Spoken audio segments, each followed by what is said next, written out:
Nepal kacau balau guys, jadi kemarin betul-betul kacau lah demonstrasi di Nepal itu porak-poranda, Perdana Menterinya sampai kabur loh ke luar negeri. Nah istri Perdana Menteri ketinggalan mati, kebakar guys, karena istana, pejabat-pejabat, kantor-kantor pemerintahan, gedung parlemen, itu banyak yang dibakar sama rakyat guys yang demonstrasi itu. Bahkan sampai Menteri Keuangannya aja video beredar, dia sampai lari terbirit-birit dipukulin sama massa Menteri Keuangannya. Sri Mulyani itu harus bersyukur ya rumahnya cuma dibakar ya. Rumahnya dijarah. Kalau ini sampai dipukulin guys habis-habisan, bahkan mau dibunuh di sungai di situ. Lu bakal lihat dia dikejar-kejar ya sampai jatuh, dia kabur dari kejaran rakyat. Demo di Nepal juga udah membakar belasan korban jiwa, dan ada banyak juga sih napi itu banyak yang kabur, sampai puluhan ribu napi yang kabur. Dan kabar baiknya ya kalau di Indonesia kan demonstrasinya masuk angin ya, jadi gagal ya. Kalau yang di Nepal itu demonstrasinya sukses besar karena terbukti pejabatnya turun semua, bahkan sampai Perdana Menterinya diganti. So teman-teman, lu penasaran gak sih kenapa di Indonesia demonstrasinya itu bisa gagal, tetapi kalau di Nepal bisa sukses besar? Padahal kabarnya orang Nepal itu terinspirasi dari Indonesia loh. So kalau lu penasaran mengenai sukses story ya demonstrasi di Nepal, jangan di skip video ini, let's check this out.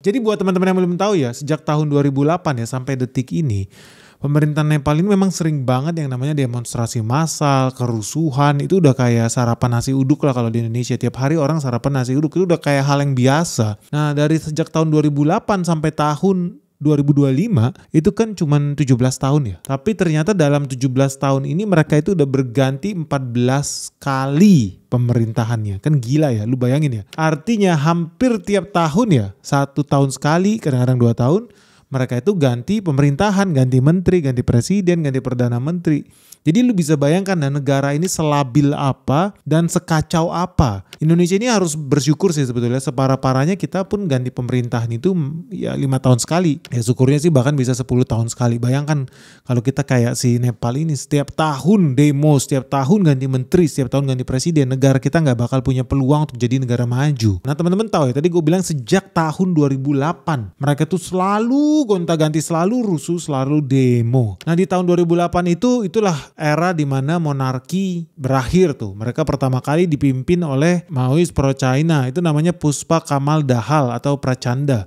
Dia bikin aliansi tuh dengan CPN UML. Tapi di tahun 2009 apa yang terjadi? Ya dia berganti lagi nih, si Prachanda itu diganti sama Madhav Kumar Nepal yang mengambil alih sebagai Perdana Menteri karena dia juga didukung oleh koalisi CPN UML. Plus didukung juga sama Kongres Nepal. Cuman dia juga nggak bertahan lama karena dalam waktu 2 tahun di tahun 2011 dia pun langsung digulingkan lagi oleh pemerintah baru di bawah kendali Jalanat Kanal. Nah Jalanat Kanal ini juga nggak bertahan lama karena ternyata dalam 2 tahun ternyata naik lagi nih pemimpin dari partai Maois yang namanya Baburam Batarai menggantikan si Jalanat Kanal. Jadi cuman dalam 2 tahun masuk lagi pemimpin baru dari partai baru juga. Nah, apes juga nih buat partai Maois karena kemudian 1 tahun setelah tahun 2013 yaitu di tahun 2014 masuk lagi pemimpin baru dari Susil Koirala. Dia ini dari Kongres Nepal. Dia jadi Perdana Menteri karena berhasil bikin koalisi dengan CPN UML. Tapi setelah tahun 2014 ya Susil Koirala nggak bertahan lama lagi karena ternyata hanya butuh waktu 1 tahun. Di tahun 2015 Sharma Oli naik menjadi Perdana Menteri. Karena dia berhasil merangkul Partai Maois, Partai Rastria Prajanatra Nepal, termasuk Forum Madesi Janadikar Loktantrik. Jadi dia bisa bikin koalisi besar nih Sharma Oli nih. Cuman ternyata aliansinya runtuh di tahun 2016. Dan Prachanda yang tadi kita pernah dengar di tahun 2008 sempat naik jadi Perdana Menteri, ini naik kembali di tahun 2016. Dia kembali berkuasa di tahun 2016 karena didukung oleh Kongres Nepal. Jadi comeback nih, ini CLBK Prachanda nih. Setelah 8 tahun menunggu dari tahun 2008 dia bisa naik lagi di tahun 2016. Cuman yang namanya Nepal memang negara 1000 keajaiban karena hanya butuh 1 tahun Prachanda kembali jatuh. Di tahun 2017 naik lagi pemimpin baru dari aliansi sayap kirinya Sharma Oli, CPN UML beserta faksi Maois. Di sini makin konyol nih formatnya negara Nepal karena sekarang mereka karena ada 2 kubu yang menang, dua-duanya pengen jadi Perdana Menteri. Jadi posisi Perdana Menteri ini dibagi kayak sandwich. Jadi si Sharma Oli bisa jadi Perdana Menteri yang pertama, Lalu kubu Maois naikin lagi Prachanda sebagai Perdana Menteri yang kedua. Kesepakat nanti katanya bagi dua ya. Tapi ternyata di tahun 2020 Sharma Oli menolak mundur. Padahal harusnya dia bagi dua tadi. Dia cuma berkuasa selama 2 tahun terus kasih giliran dong ke tempat lainnya. Ternyata dia menolak. Akibatnya Sharma Oli diserang oleh anggota parlemen.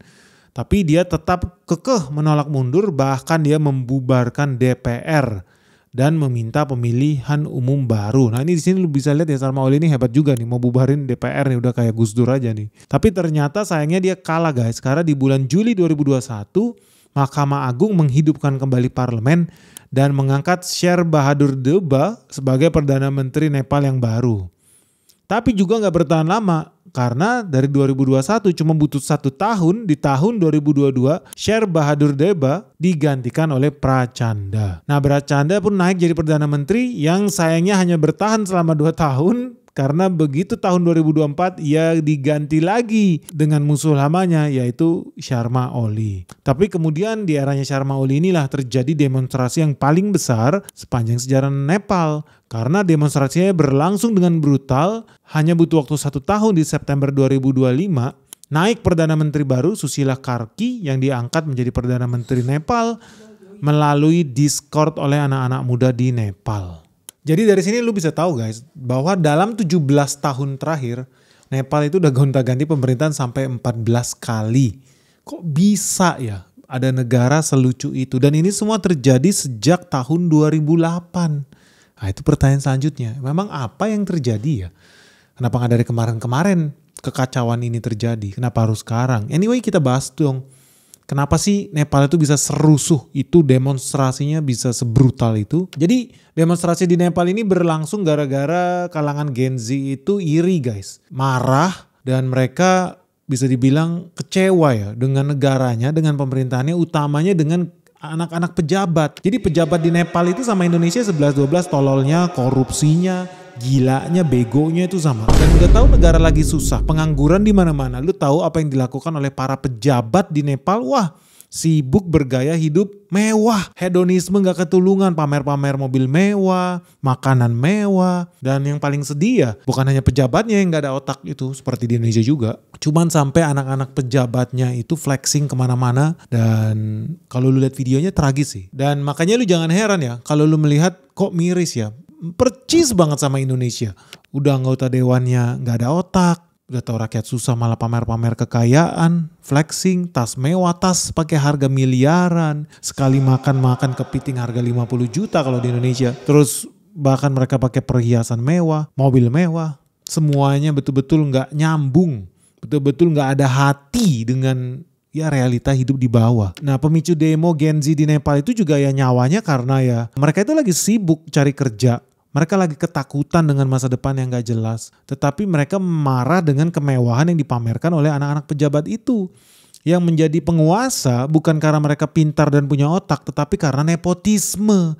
Makanya dibilang mereka itu sebagai nepo kids, anak-anak hasil produk nepotisme. Dan anak-anak Gen Z ini protes karena mereka benci dengan nepotisme, mereka benci dengan korupsi. Dan inilah yang membawa demonstrasi itu menjadi revolusi yang bisa dibilang paling besar dan paling brutal ya dalam 20 tahun terakhir di Nepal. Dan ya syukurnya ya, Gen Z itu berhasil nih. Protes mereka, kebencian mereka terhadap korupsi, ketamakan pejabat, berbuah manis karena akhirnya mereka berhasil menyingkirkan Perdana Menteri Oli guys. Dan satu yang membedakan guys, demo di Nepal sama di Indonesia.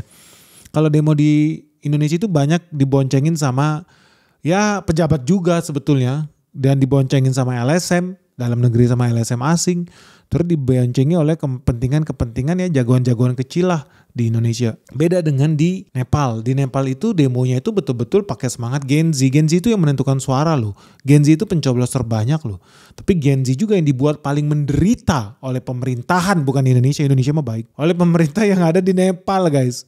So mereka itu makin panas lagi karena mereka udah menemukan sosok Gen Z, pemuda masih SMA, lu bayangin ya anak SMA yang berorasi mengenai betapa bejatnya kehidupan pemerintah di Nepal. Mereka betul-betul sedih kalau lu lihat pidatonya anak Gen Z ini. Dia bilang apa? Nepal ini ibu kota kami. Nepal ini adalah bumi pertiwi kami, ibu kami. Nepal ini sudah melahirkan kami. sudah membesarkan kami. Lalu apa yang sudah kami memberikan?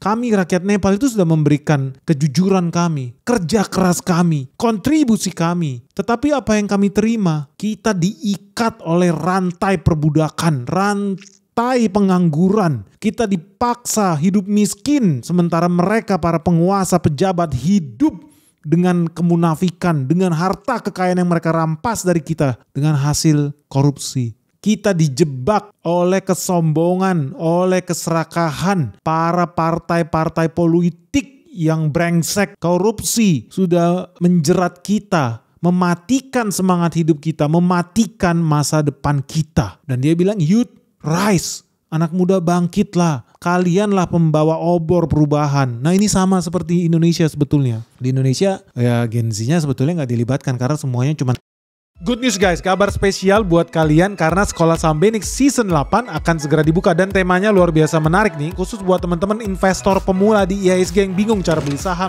investasi dan bisnis apa yang menarik. Kita akan membahas tentang mineral berharga dengan lebih detail lagi. So buat kamu yang masih bingung gimana sih cara beli saham di IHSG, gimana sih caranya profit di IHSG, kamu bisa pakai kalkulator investasi yang ada di www.sekolahsahambenix.com. Pakai di situ, tentukan target investasi kamu dan kamu bisa lihat bagaimana caranya kamu bisa mendulang cuan di IHSG. So buat kamu yang belum bergabung di season sebelumnya, ini kesempatan langka buat segera bergabung. Dari yang harganya 12 jutaan sekarang tinggal 9 jutaan saja. Ingat ya, khusus 25 orang pertama yang mendaftar, segera daftarkan dirimu sekarang juga di www.sekolahsahambenix.com atau hubungi nomor WhatsApp yang ada di bawah ini.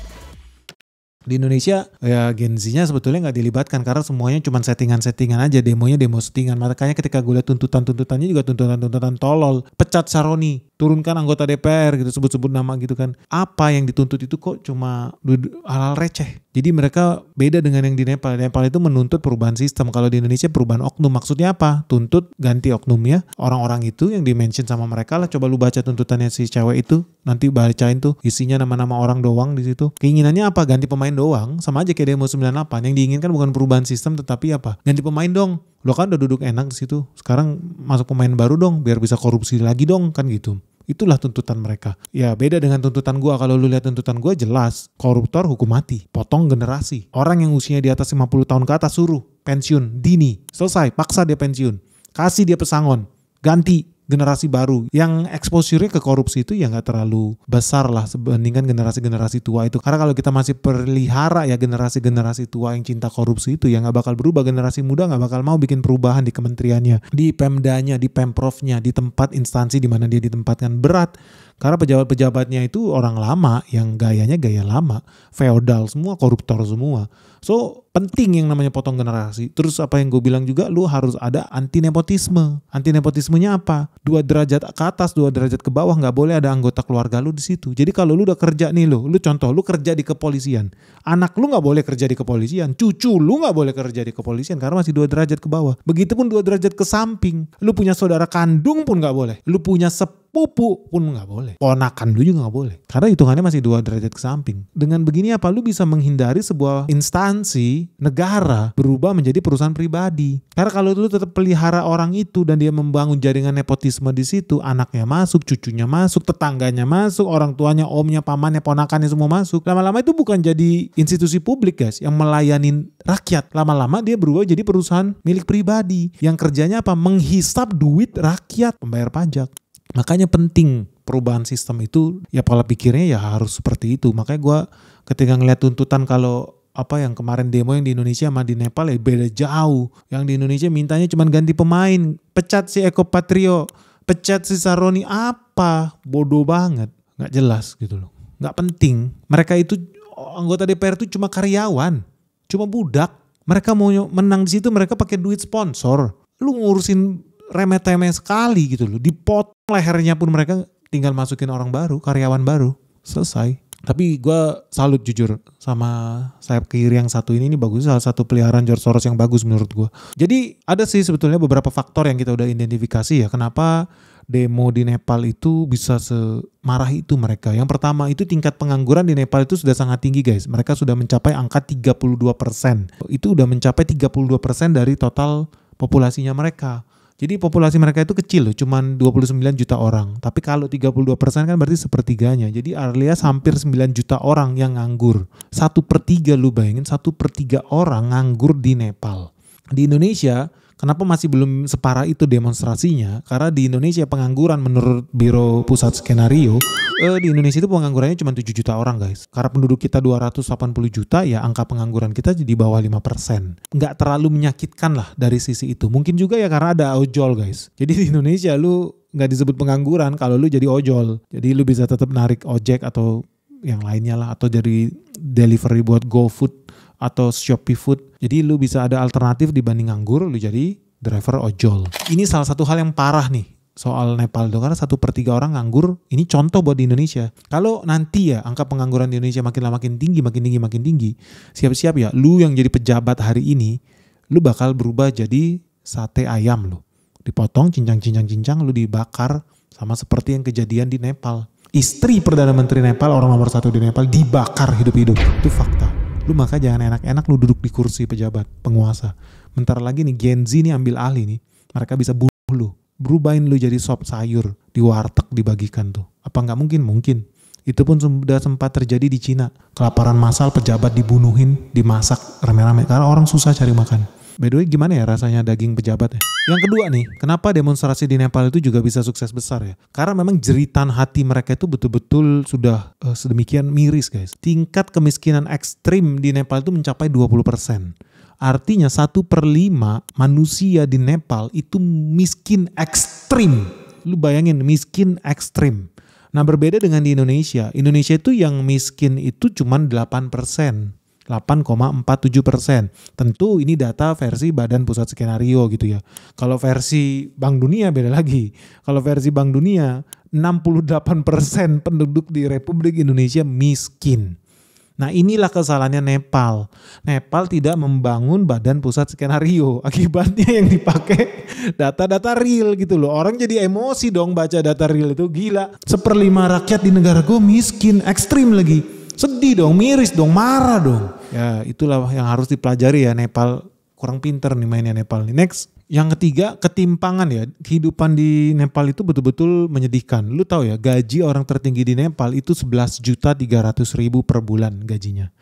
Sementara UMR di Nepal itu cuma 2,3 juta guys setiap bulannya. Artinya gaji antar rakyat jelata dengan orang nomor 1 itu timpang banget guys. Timpangnya berapa? Sampai 4,8 kali lipat. Hampir 5 kali lipat.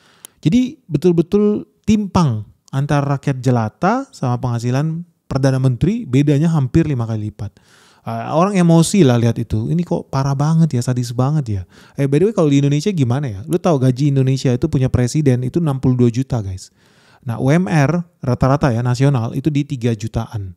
Artinya kalau di Nepal itu 5 kali lipat selisihnya antara yang paling bawah dengan yang paling tinggi.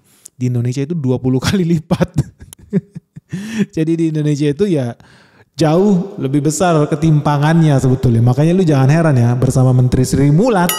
Ketika orang di Indonesia itu banyak yang susah, Sri Mulat apa solusinya? Tingkatkan tambah mobil dinas pejabat. Jadi mobil dinas pejabat dibikin lebih mewah supaya mereka bisa tidur lebih nyaman, duduk lebih enak, pantatnya tidak bisulan. Ketika negara lagi susah, rakyat lagi menjerit, solusi Menteri Sri Mulat adalah naikkan tunjangan mobil mewah para pejabat. Kan brilian gitu ya. Untung lu gak dicincang hidup-hidup lu kayak pejabat di Nepal. Yang keempat itu tingkat korupsi guys. Ini kabar baik sebetulnya buat Indonesia. Lu tau ya peringkat korupsi di Nepal itu mereka itu ranking 107 dunia. Ingat ya kalau makin gede rankingnya bukan artinya makin bagus, salah. Makin hancur gitu loh. Nah Indonesia itu ada di ranking 99. Nepal itu ada di ranking 107. Nah negara seperti Bangladesh itu lebih parah lagi 151. Nah jadi kalau lu merasa udah hidup di neraka dunia yang namanya negara Indonesia ini, korupsinya banyak banget dari kelurahan, kecamatan, sampai yang paling tinggi koruptor semua. Ya di Nepal itu ternyata 11-12 juga dengan Indonesia. Indonesia ranking 99 dari belakang. Nepal tuh ranking 107 guys dari belakang. Gila ya. Ranking satunya siapa ya? Negara-negara Skandinavia lah, ada Norwegia, ada Singapura di situ.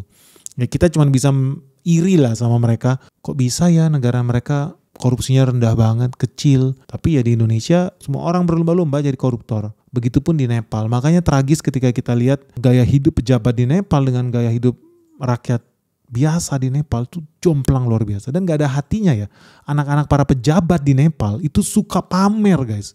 Di Instagram, di TikTok. Mereka bangga dan gak ada malu. Seolah-olah mereka bisa gonta-ganti baju mewah, sepatu mewah. pakai hasil kerja usaha sendiri padahal minta sama mami papi. Mami papi dapat dari mana? Korupsi duit rakyat. Gila, memang negara gila kayak begitu. Wajar aja kalau pejabatnya itu dirubah jadi pupuk semua ya. Jadi dengan segala ketimpangan ekonomi antara rakyat dan pejabat di Nepal, ya gue sih gak heran kalau dia porak-poranda. Apalagi kalau lihat kebijakan pemerintahnya kemudian meresahkan kaum Gen Z. Udah tahu Gen Z itu adalah pemilih terbanyak, bukannya dibikin bahagia malah diblokir sosial medianya. Padahal banyak loh rakyat yang menggantungkan nafas ekonominya, bisnisnya dari sosial media. Contohnya mereka jualan pakai Facebook atau mereka jualan pakai Instagram. Dan begitu itu semua di-ban, apa yang terjadi? Mati perekonomian UMKM di Nepal. So kalau lu lihat ya, Associated Press menurut gue EPI ini yang paling bagus sih dalam merangkum semua keresahan masyarakat. Intinya ya tuntutan Benix itu apa? Mereka benci dengan korupsi dan nepotisme, dan ini menghancurkan negara Nepal. Sampai kapanpun pasti hancur kalau selalu dipelihara. Dan ini pun di Indonesia juga dipelihara guys, korupsi dan nepotisme. Makanya kita itu harusnya berani loh menolak korupsi dan nepotisme di Indonesia. Tapi ada satu hal yang menarik guys, lu tahu gak sih pola demo-demo yang belakangan hari ini makin terjadi ya di belahan dunia manapun, itu polanya sama. Kayak misalkan di Nepal ya, ketimpangan sosial, anak pejabat flexing, rakyat biasa susah, korupsi merajalela, ekonomi stagnan, itulah Nepal. Indonesia juga ketimpangan sosial, gaji pejabat 33 kali lipat lebih besar dari gaji rakyat biasa. Pejabatnya sering ngomong ngaco, bikin blunder, kayak punya otak itu mulut, dan ekonomi juga stagnan, ya siap-siap aja demo besar lagi. Lalu ada Bangladesh, sama hobinya korupsi, pejabatnya ekonominya ya stagnan. Prancis baru-baru ini mengalami ketidakstabilan politik, gonta-ganti pemerintahan juga jadi barang rutin di Prancis. Karena apa? Karena ada kesenjangan ekonomi yang luar biasa dan pemerintah sering banget bikin blunder. Akibatnya rakyat merasa pemerintah gagal mewakili aspirasi rakyat biasa. Filipina kemarin baru aja demo besar juga. Karena apa? Korupsi di sana merajalela, dinasti politik di sana itu merajalela, rakyat susah luar biasa. Tapi ya kalau lu orang rejimnya si Marcos lah, atau rejimnya Duterte lah, atau rejimnya banyak banget lah di sana rejim, lu bakal hidup enak. Tapi kalau tidak, lu siaplah menjadi rakyat jelata. Nah yang agak konyol nih kalau si Filipina ya, Filipina itu kalau korupsi betul-betul gak ada malu. Nepal juga kalah. Bahkan mereka rela diinterview di TV kayak si Imelda Marcos pamer tas harga 2 miliar, 5 miliar, ratusan juta, sepatu mewah. Itu udah kayak gak ada malu, dia ngundang YouTuber, influencer, TV nasional buat syuting di rumahnya, pamer kemewahannya dia. Gak ada otak, gak ada malu. Itu sifat pejabat di Filipina. Makanya begitu mereka diganyang sama demo besar, wajar aja. Tapi zaman dulu Filipina itu memang kayak orang bodoh. Jadi rakyat itu kalau ngelihat pejabat kaya raya malah ditepukin tangan. Salut, respect, itu bukti keberhasilan usaha dan kerja keras seseorang, itulah keringatnya. Padahal hasil korupsi. Tapi di sana begitu permisif orang. Mirip sama di Indonesia. Banyak orang di Indonesia bangga, oh gue bangga punya kenalan jadi menteri, atau bangga kenalan dari DPR, atau komisaris BUMN, atau jadi direksi di sana. Padahal koruptor. Gak pernah tanya kenapa rumahnya gede banget, istrinya ada 8, mobilnya ada 30, mereka gak pernah tanya. Tutup mata, yang penting bangga deh saudara gue jadi pejabat. Sama aja sebetulnya. Gila, negara yang gila. Lu juga sama kan, lu bangga kan kalau lu punya kenalan jadi jenderal, kaya raya, duitnya banyak, mobilnya banyak. Lu gak pernah tanya kan kenapa sih dia kaya raya. Tapi kan lu bangga kalau diundang ke rumahnya. Lu bangga kalau diajak jalan-jalan sama dia ke luar negeri. Lu gak pernah bertanya-tanya dari mana sih duit dia.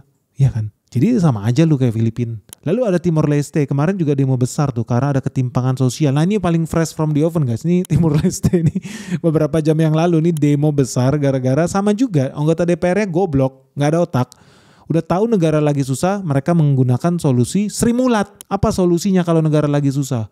Beli mobil dinas baru yang lebih mewah, yang lebih canggih, yang lebih mahal, supaya pejabat kalau duduk pantatnya nyaman. Itu yang dilakukan oleh pejabat Timor Leste. Gak ada otaknya, sama ternyata sama menteri di Indonesia. Gak ada otak, goblok banget.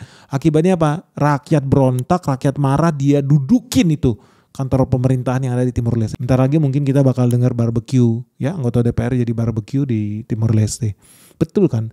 Orang itu makin benci. Ini peringatan juga nih yang buat pemerintah Indonesia. Rakyat itu makin benci loh, makin kesini loh. Namanya ini udah era sosial media ya. Zaman dulu cuma ada TVRI. Jadi lu mau bikin propaganda palsu gampang. Ngibulin rakyat gampang. Cuci otak rakyat gampang. Zaman sekarang susah. Udah ada sosial media. Dan orang bisa ngecek. Apa yang lu bilang? Apa yang lu pamerkan? Apa yang lu pakai? Tas lu merek apa? Bahkan cat rambut lu merek apa? Orang sekarang udah bisa lihat. So, lu harus hati-hati. Jangan dipuji-puji ketika Sri Mulyani naikin anggaran mobil dinas buat pejabat. Wah hebat. Orang Indonesia hebat ya, kaya-kaya ya, pejabatnya bisa naik Lexus. Ya enggak, itu artinya lu gak ada otak. Mayoritas rakyat di Indonesia bahkan gak punya mobil. Bahkan gak sanggup buat beli motor. Kok bisa seenaknya pejabat ini gonta-ganti mobil, kayak nggak nyambung dengan kehidupan rakyat jelata. Makanya gue seneng begitu ngeliat si Purbaya naik nih jadi menteri ya. Sorry banget nih, gue seneng karena gue tahu ya dia orangnya sederhana. Dan lu bisa lihat juga dari orangnya, dia pakai baju batik ya itu aja, warnanya sama-sama aja kayak Steve Jobs. Karena nggak ada waktu buat lakukan hal itu. Kalau ada waktu lebih buat milih-milih merek baju, warna baju, mendingan waktunya diganti buat kerja. Hari ini gue kerja apa, selesaikan masalah apa. Kan gitu sih. Ya tipe orang yang simple menurut gue dan sederhana. Dan ternyata terbukti juga ya. Dia juga bukan aliran orang yang suka flexing-flexing di sosial media kayak pejabat-pejabat DPR di Indonesia nggak pakai otak pamer mobil-mobil mewah nggak. Purbaya pamernya mah makan bubur pinggir jalan. Itulah isi Instagramnya dia. Dan dia nggak malu gitu loh. Memang apa adanya ya, dia dari kita oleh kita untuk kita. Dialah representasi rakyat Indonesia. Makanya gue seneng ketika bikin videonya 4 bulan lalu ya. Gue udah bilang ini orang cocok nih gantiin Sri Mulyani. Ternyata kedengaran doa kita guys. Dia jadi penggantinya Sri Mulyani ya. Waktu kita naikin videonya Purbaya tuh 4 bulan yang lalu banyak orang yang komplain. Kok Benix lu naikin profil orang kayak si Purbaya. Dia kan orangnya gayanya sengak. Gak bisa diatur. Suka nyablak. Enggak, terserah gue. Menurut gue dia oke. Dan kita lihat aja. Sejauh ini oke. Dan semoga seterusnya bakal makin oke. So gue gak menyesal udah naikin profilnya Purbaya. Enggak. Menurut gue dia oke. Dan gue suka so far yang dia bikin tuh bagus. Nah kita kembali lagi lah ke Nepal guys. Jadi ada sedikit persamaan nih dari demo-demo yang terjadi di Nepal dengan demo di Indonesia. Utamanya apa? Ada bendera One Piece. Sekali lagi nih promosi gratis buat Jepang nih. Karena ternyata One Piece itu benderanya dipakai juga di Nepal. Ini adalah bukti perlawanan terhadap sifat otoriter pemerintah. One Piece itu logonya bajak laut ya. Namanya juga bajak laut berarti kan anti-establishment. Nah ini jadi pertanyaan ya, kenapa sih pakai logonya logo One Piece? Dan ini selalu digadang-gadang sama sayap kiri. Dan terus kenapa ya? Kayak Associated Press itu tulis sejak tahun 2008 demo-demo terus. Apa yang terjadi memangnya? Lu tahu sejak tahun 2008 Nepal udah ganti 14 kali pemerintahannya. Dalam 17 tahun terakhir dari tahun 2008. Apa yang terjadi? Ternyata guys, lu tahu nggak? Di tahun 2007 berdiri Yayasan Open Society Foundation, resmi berdiri di Nepal di tahun 2007. Dan lu udah tahu dong, Open Society Foundation ini adalah yayasannya milik George Soros. So udah tahu arahnya kemana video ini ya. Dan ini udah beberapa kali gue udah peringatkan. Sebenarnya dari 2 tahun lalu gue udah bikin video soal George Soros itu bakal panen raya di tahun 2025. Beberapa negara akan dia guncang, salah satunya India, Filipina, dan Indonesia. Ternyata dia udah buka cabang juga di Nepal. Nepal ini betul-betul cuan besar George Soros karena dia udah berulang kali membuat kerusuhan di Nepal. Jadi keuntungan dia di sini udah balik modal lebih dari 2000% nih. Nah teman-teman tahu ya, di Nepal sendiri Soros itu udah dituduh nih sama Sputnik ya, kantor berita Amerika Rusia, termasuk sama CNBC juga. Intinya dibilang dia bisa jadi dalang nih peristiwa-peristiwa demonstrasi yang terjadi di Nepal, termasuk juga di Indonesia. So kalian penasaran gak guys? Kalau dulu kan gue pernah bikin ya video ya super spesifik ya tentang George Soros yang akan segera menyerang Indonesia di tahun 2025 dan jadi kenyataan. How to-nya seperti apa, tahapannya seperti apa. Nah itu kan juga dilakukan juga di India ya, melalui media yang dia pakai di sana, melalui sayap kiri yang dia beli di sana, pejabat-pejabat partai politik, anggota DPR yang dipelihara oleh George Soros. Lu penasaran gak sih kalau yang di Nepal metodenya apa? Dan yang membedakan dengan metode George Soros di Nepal dengan George Soros di Indonesia apa? Kenapa di Indonesia dia gagal? Atau jangan-jangan lagi pemanasan? Dan kenapa di Nepal bisa sukses besar? Lu setuju gak kalau kita bikin video lanjutan menggali lebih rinci step by step George Soros mengganti pemerintahan sah yang ada di Nepal? Kalau lu setuju segera like video ini. Begitu mencapai 24.000 likes kita bikin video super spesifik mengenai step by step bagaimana caranya merevolusi rejim gaya George Soros di Nepal. Oke guys, semoga video ini bermanfaat. Salam sehat, salam cuan, bye-bye.